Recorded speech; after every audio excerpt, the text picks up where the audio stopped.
जय श्री राधे। पूज्य श्री सद्गुरुदेव भगवान के चरणों में प्रणाम।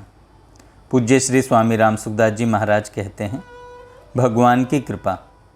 एक राजा था, उसका मंत्री भगवान का भक्त था। कोई भी बात होती तो वह यही कहता कि भगवान की बड़ी कृपा हो गई। एक दिन राजा के बेटे की मृत्यु हो गई। मृत्यु का समाचार सुनते ही मंत्री बोल उठा, भगवान की बड़ी कृपा हो गई। यह बात राजा को बुरी तो लगी, पर वह चुप रहा। कुछ दिनों के बाद राजा की पत्नी की भी मृत्यु हो गई। मंत्री ने कहा, भगवान की बड़ी कृपा हो गई। राजा को गुस्सा आया, पर उसने गुस्सा पी लिया, कुछ बोला नहीं। एक दिन राजा के पास एक नई तलवार बनकर आई। राजा अपनी अंगुली से तलवार की धार देखने लगा तो धार बहुत तेज होने के कारण चट उसकी अंगुली कट गई। मंत्री पास में ही खड़ा था। वह बोला, भगवान की बड़ी कृपा हो गई। अब राजा के भीतर जमा गुस्सा बाहर निकला और उसने तुरंत मंत्री को राज्य से बाहर निकल जाने का आदेश दे दिया और कहा कि मेरे राज्य में अन्न जल ग्रहण मत करना। मंत्री बोला, भगवान की बड़ी कृपा हो गई। मंत्री अपने घर पर भी नहीं गया, साथ में कोई वस्तु भी नहीं ली, राज्य के बाहर निकल गया। कुछ दिन बीत गए।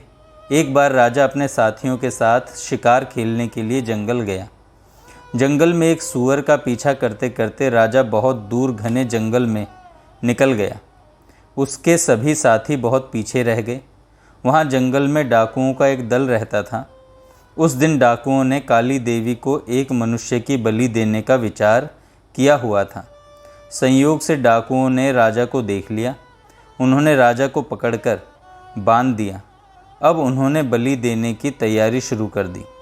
जब पूरी तैयारी हो गई, तब डाकुओं के पुरोहित ने राजा से पूछा, तुम्हारा बेटा जीवित है? राजा बोला, नहीं, वह मर गया है। पुरोहित ने कहा कि इसका तो हृदय जला हुआ है। पुरोहित ने फिर पूछा, तुम्हारी पत्नी जिंदा है? राजा बोला, वह भी मर चुकी है। पुरोहित ने कहा, यह तो आधे अंग का है, अतः यह बलि के योग्य नहीं है, परंतु हो सकता है कि यह मरने के भय से झूठ बोल रहा हो। पुरोहित ने राजा के शरीर की जांच की तो उसकी अंगुली कटी हुई है।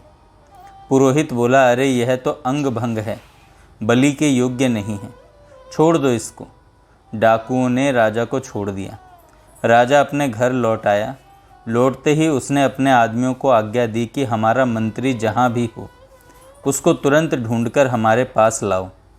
जब तक मंत्री वापस नहीं आएगा तब तक मैं अन्न जल ग्रहण नहीं करूँगा। राजा के आदमियों ने मंत्री को ढूंढ लिया।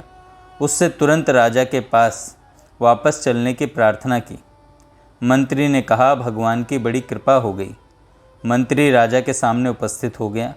राजा ने बड़े आदरपूर्वक मंत्री को बैठाया और अपनी भूल पर पश्चाताप करते हुए जंगल वाली घटना सुनाकर कहा कि पहले मैं तुम्हारी बात को समझा नहीं, अब समझ में आया कि भगवान की मेरे ऊपर कितनी कृपा थी।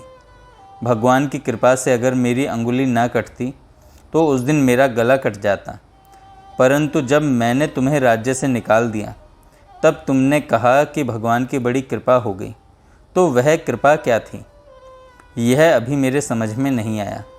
मंत्री बोला, महाराज, जब आप शिकार करने जाते तब मैं भी आपके साथ जंगल में जाता। आपके साथ मैं भी जंगल में बहुत दूर निकल जाता, क्योंकि मेरा घोड़ा आपके घोड़े से कम तेज नहीं है। डाकू लोग आपके साथ मेरे को भी